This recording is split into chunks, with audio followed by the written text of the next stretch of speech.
నేను మీడియా మిత్రులకు ప్రతి ఒక్కరికి పేరు పేరున నమస్కరిస్తున్నా. ఒక్కటి ఆలోచన చేసుకోండి.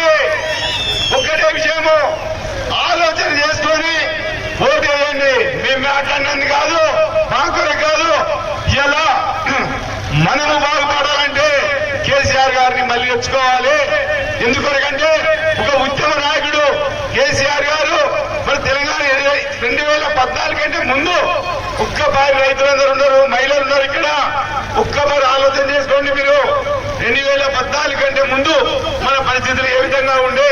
నీళ్లు లేక, కరెంటు లేక, పంటలు లేక ఆత్మహత్యలు చేసుకొని దుబాయ్ పోయి, పునా పోయి, బాంబే పోయి బతుకు చేసుకున్న పరిస్థితిలో ఇవాళ మన ముఖ్యమంత్రి, మాజీ ముఖ్యమంత్రి కేసీఆర్ గారు 2001 నుంచి 2014 వరకు ఉద్యమం చేసి తెలంగాణ సాధించుకున్నది వాస్తవమా కాదా ఒక్కసారి ఆలోచన చేసుకోండి.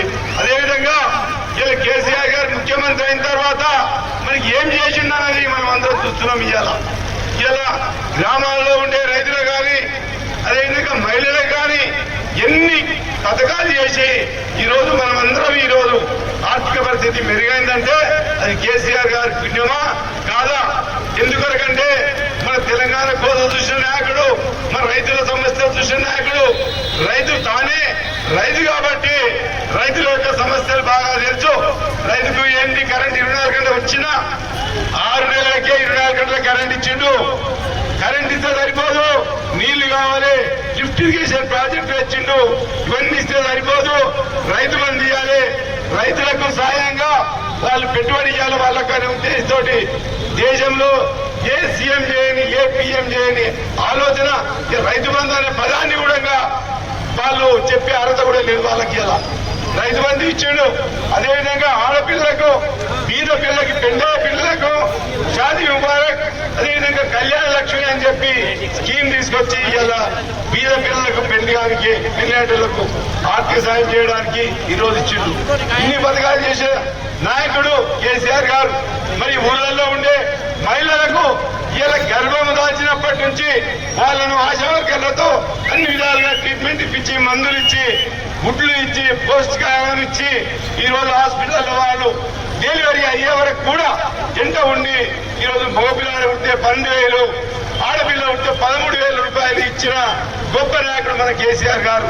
ఎందుకంటే బీద ప్రజలను చూసిన నాయకుడు కాబట్టి ఇలా కన్న వెంబడే కేసీఆర్ గారు కిట్ ఇచ్చి అన్ని దాంట్లో సరిపోయే బిడ్డ పాప కానీ, తల్లి కానీ ఏవైతే సామాన్య వస్తువులు కావాలో అన్ని పెట్టించి ఇలా కార్డులు తీసుకొచ్చి ఇంటి దగ్గర ఇచ్చిపెట్టే నాయకుడు కేసీఆర్ గారు.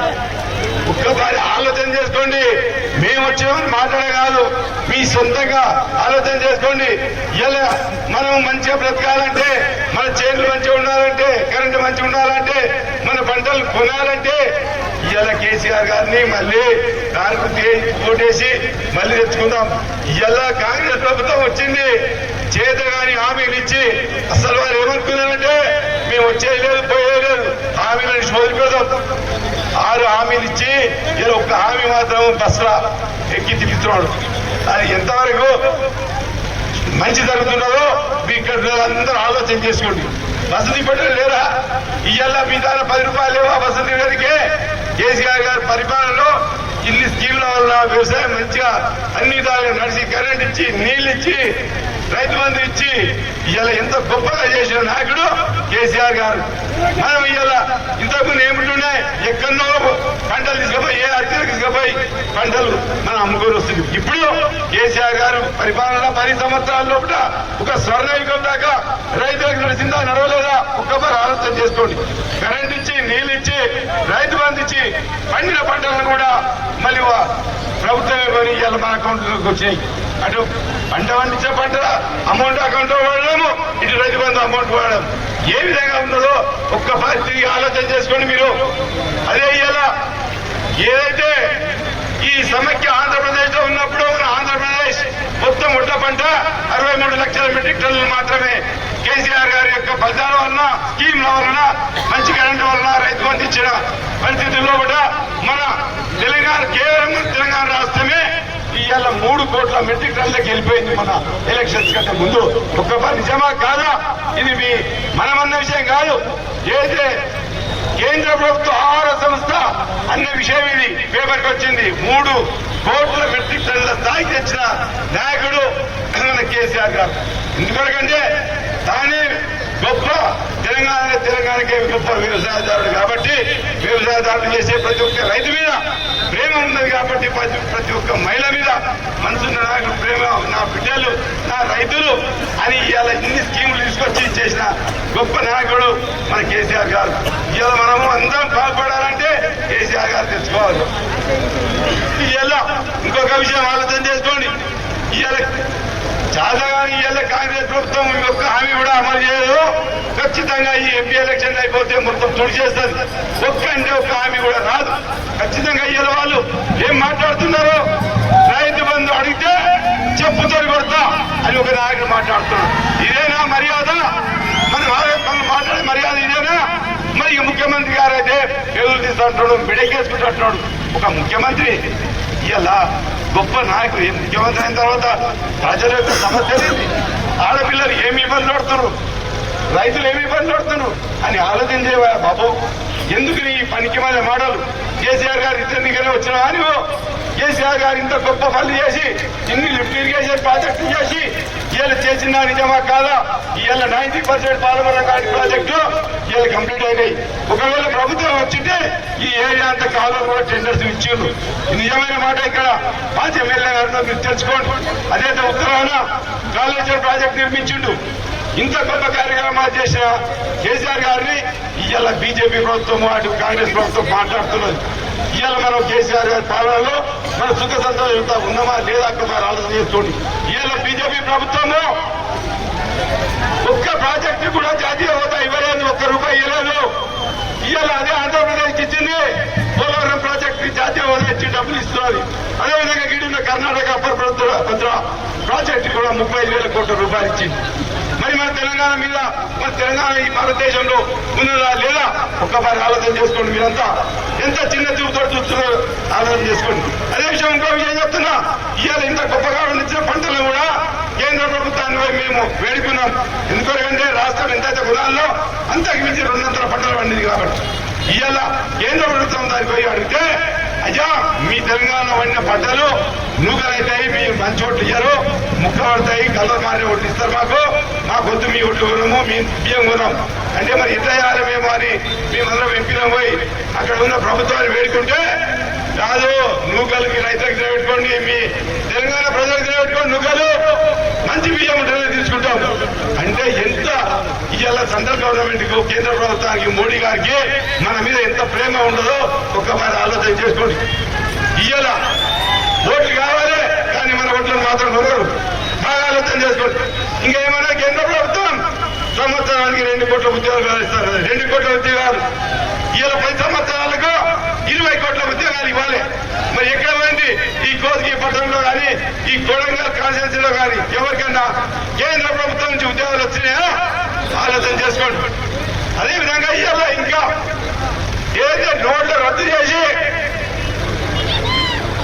దేశంలో ఉండే నల్లధనాన్ని తీసుకొచ్చి కుప్ప వేసి ప్రతి ఒక్క రైతుకు ప్రతి ఒక్క విధానానికి 15 లక్షల రూపాయలు ఇస్తున్నారు. పార్లమెంట్ సాక్షిగా పార్లమెంట్ లో చెప్పిన విషయం ఇది.